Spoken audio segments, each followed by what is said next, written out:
you are making some choices about what to spend money on, and it's all kinds of other stuff. It's roads, it's tobacco tax cuts, it's stuff for landlords.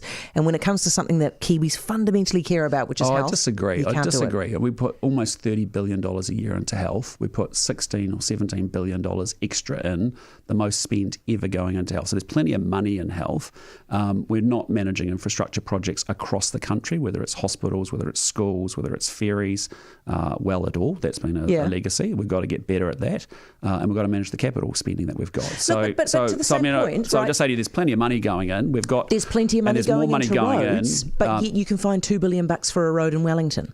Well, we've got a lot to do in terms of building out that infrastructure. Hospital infrastructure is a part of that. We've also got good money coming in, but you just can't have a project go from 1.2 billion. When it started, it would have been good if it had actually been built in the last 6 years. It would have been cheaper than what it would have been now.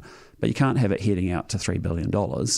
And even at 1.9, it'll be amongst one of the most expensive hospitals. Are you sure the contractor's not taking the mickey here? Well, that's what the review will identify, right? It's just what options have we got? Are you looking into that specifically? We're looking into all of that. And there's bigger questions, I think, fundamentally around how we deliver infrastructure in government. Do we think the Ministry of Education is the best place to make decisions about school buildings? We had 450 school projects from memory that were underfunded to the tune of a couple of $1 billion. And what are you talking about, like a Ministry of Works or something? Well, just, is there a different way of actually managing infrastructure where you've got real competency, real expertise? Because in fairness, running a health system, running an education system is often different from managing infrastructure and asset management. Did you see Treasury's warning last week? Yeah, I did. Okay. How are you going to get us out of the structural deficit? Well, I just say we have to get out of the structural deficit. We've been on a massive binge and we have to have a little bit of a diet to get the books back in order because at the moment we're actually borrowing more than we're spending. Well, how are you going to do it? And we're spending more than we're getting in. So we've got to get back to financial discipline, which is why we just had the chat on the Dunedin Hospital because, you say, right, let the 1.1 billion go through, but it's 1.1 billion there, it's 2 billion on ferries, it's 2 billion on school buildings. We've got to have some financial discipline around that. We've got to make sure that we then set up for growth. That's what we're focused on right now because we've got spending sort of getting gripped up. We'll continue to do that daily practice. That's hard work going forward. We know we've got some limited allowances, but we've got to question the spends that we've already got going on and make sure they're getting returns. We've got inflation coming down. We've got interest rates coming down. We've got business confidence rising, but we need to see the economy grow. But you're going to have to cut as well, aren't you? And I mean, Dominic Stevens was saying last week that the level of cuts that you will have to do are unprecedented in New Zealand history. Yeah, but possible. We can do a lot more with less, and as we've seen, there's been a lot of dumb and wasteful spending go on across the system for the last 6 years. Are we going to get a mother of all budgets type scenario potentially in 25, 26? I think you've seen our approach, which is that we know we've got to deliver a surplus. We know it'll be 10 years, I think, by the time we get it back into book, and we know we've got to get the books in order. You cannot, whether you're a family or 10 years from now? No, 10 years. It'll be 10 years that we would have had a deficit, if before we get there. But we're doing it in a really sensible, balanced kind of way, and so we're not throwing the country into hard austerity. What we're doing is balancing, as you've seen, tax relief for low and middle income workers. Yes, reprioritise 23 billion of savings within government spending. Get it out of the bureaucracy. Get it to the frontline services. So we're working through in a very balanced, sort of considered kind of way. But the point is, if you're a family with a budget, you can't keep spending more than you earn. If you're a business, you can't do the same, and government's having to do the same thing. Hey, are you surprised by the level of resistance to sending the public servants back to work? No, not really. But you were expecting this? Yeah. I mean, I get it. People may not like it, but the point is that's what's going to happen. We want people back in the office. We want a very effective public service. We want it firing on all cylinders.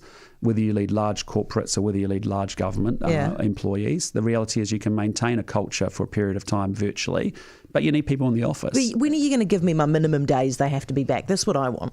Well, we want the starting point needs to be you're in the office, and then if you have formal arrangements, that's formally agreed. It's not an entitlement. So are you saying to me right now it's 5 days in the office unless you've got some permission not to be there? Yep, correct. So it's a minimum of 5? Well, it's a starting, we want everyone in the office. That's the starter. It's not an entitlement that you just get to work from home. And this is great, Chris. Why don't you just say this on the day? 5 days in the office, there you go. Well, no, we said we want people in the office, and if you want to make alternative arrangements, you've got to do that in a formal way. But the point we're trying to make here is that we want, the public service, we've got some great public servants, but we've got a lot that we've got to get sorted in this country, and therefore if that, and here's the research, and the evidence I've seen is that young people, for example, who are working from home are not getting coaching or feedback or development opportunities. As a result, when you go look at career progression of those that work in the office versus those that work from home, there's all those sort of benefits. Better communication. A lot of the problems we've got now are across ministries. We're dealing with people who are stuck in emergency housing, but school attendance issues with, that's the same cohort. We need a cross-government response to those sorts of issues. So I'm just saying, look, you've got to come back to the office. That's where we are. That's not inconsistent with what other governments and organisations are doing. Yeah. And let's get into it. You moved into Premier House yet? Moved in on the weekend. Is finally. it cold? Well, God, be honest. It's drafty and ancient. Well, we finally managed to get new paint, new curtains, and new carpet. That's what the work has been over the last 6 months in part of the house, it was last done when Jim Bolger was there in 1990. Yes. So the carpet had been stretched, I think, 7 times, pretty threadbare, but we managed to get that approved to get that spent. And are you cold? I've got a nice jumper. It's all good.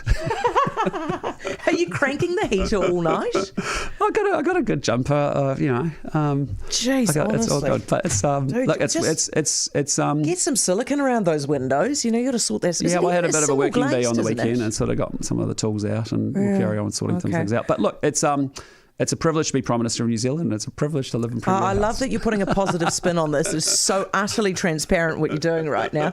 How do you feel about the fact that we're obsessed with how much money you've made on your rental property and your look, apartment? I don't know how to explain it any other way, which is, I came to politics 4 years ago. I bought an apartment in October 2020.